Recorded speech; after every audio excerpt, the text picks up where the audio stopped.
நீங்க ஒரு restaurant run பண்றீங்களா, இல்ல ஒரு ஃபுட் பேஸ்டு டெக் ஆண்டர்பிரினரா, இல்ல ஃபுட் பேஸ்டு ஓனர்ஸா இருக்கீங்களா, உங்களுக்காக தான் இந்த வீடியோ. நீங்க ஃபாலோ பண்ண வேண்டிய 5 முக்கியமான விஷயம். ஃபர்ஸ்ட், FSSAI லைசன்ஸ் இல்லாம நீங்க எந்த ஒரு பிசினஸும் ரன் பண்ணக்கூடாது, எக்ஸ்பெஷலி நீங்க ஒரு ஃபுட் பேஸ்டு ஓனரா இருந்தா. ஏன் அப்படின்னு பாத்தீங்கன்னா, உங்களுக்கு கிட்டத்தட்ட 5 லட்சம் வரைக்கும் அபராதம் விதிக்க முடியும். அது மட்டும் இல்லாம 6 மாசம் வரைக்கும் உங்களை இம்ப்ரிசன் பண்ண முடியும். ஸோ அதனால லைசன்ஸ் இல்லாம ரன் பண்ணவே பண்ணாதீங்க. ரெண்டாவது விஷயம், நீங்க கண்டிப்பா ஹைஜீன் சானிட்டரி விஷயத்த நீங்க கண்டிப்பா பாத்துக்கணும். இன்கேஸ் நீங்க பாத்துக்கலன்னா 1 லட்சம் வரைக்கும் உங்களுக்கு அபராதம் விதிக்க முடியும். அது மட்டும் இல்லாம மிஸ் பிராண்டிங்கோ இல்ல மிஸ் கைடிங்கான ஆக்டிவிட்டிஸோ நீங்க எதுவும் பண்ணிடக்கூடாது. ஏன்னா மிஸ் பிராண்டிங் பண்ணீங்கன்னா கண்டிப்பா உங்களுக்கு அதுக்குமே பெனால்ட்டி இருக்கு, அப் டு 3 lakhs.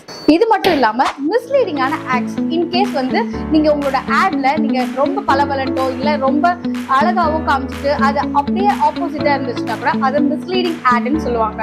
ஸோ இந்த மாதிரி மிஸ்லீடிங் ஆட் பண்ணா 10 லட்சம் வரைக்கும் உங்க பெனால்ட்டி போட வாய்ப்பு இருக்கு. அண்ட் இது மட்டும் இல்லைங்க, இன்கேஸ் FSSAI சொல்லப்படுற ரூல்ஸ் அண்ட் ரெகுலேஷன்ஸை நீங்க மதிக்கலனாலோ இல்ல புவர் குவாலிட்டி அண்ட் ஸ்டாண்டர்ட் இல்ல அடல்ட்ரேஷன்ஸ்க்கு நீங்க வழிவகுத்தீங்கனாலும் அதுக்காகவும் உங்களுக்கு பெனால்ட்டி போட வாய்ப்பு இருக்கு.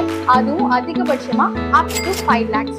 ஸோ இது எல்லாத்தையும் நீங்க மறந்துடாம ஃபாலோ பண்ணுங்க. அண்ட் இது மட்டும் இல்ல, இன்ஸ்பெக்ஷன் எப்ப வேணா வரலாம். ஸோ நான் FSSAI லைசன்ஸ் தான் எடுத்துட்டேனே, எனக்கு என்ன பிரச்சனை வரப்போகுதுன்ட்டு எந்த ஒரு தவறையும் பண்ணாதீங்க. ஏன்னா நீங்க தப்பு பண்ணீங்கன்னா எந்த நேரத்திலையும் இன்ஸ்பெக்ஷன் வரும்போது மாட்டிக்குவீங்க. ஸோ முடிஞ்ச வரைக்கும் ரூல்ஸ் அண்ட் ரெகுலேஷன்ஸை ஃபாலோ பண்ணுங்க. ஸோ தட் நம்ம கஸ்டமருக்கு நல்ல விஷயத்த சர்வ் பண்ண முடியும். For more informative video, follow us.